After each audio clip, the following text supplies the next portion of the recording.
रहीम सही बुखारी हदीस नंबर 443 443 हज़रत जाबिर बिन अब्दुल्ला रज़ी अल्लाह तआला से रिवायत है। उन्होंने कहा, मैं नबी सल्लल्लाहु अलैहि वसल्लम की खिदमत में हाज़िर हुआ तो आप मस्जिद में तशरीफ़ फरमा थे। ये चाश्त का वक्त था।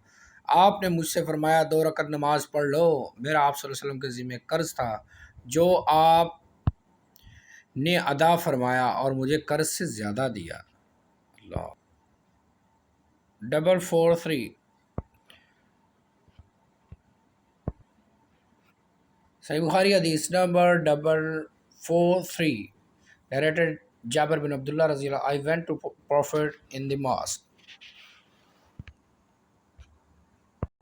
He ordered me to offer 2 rakah.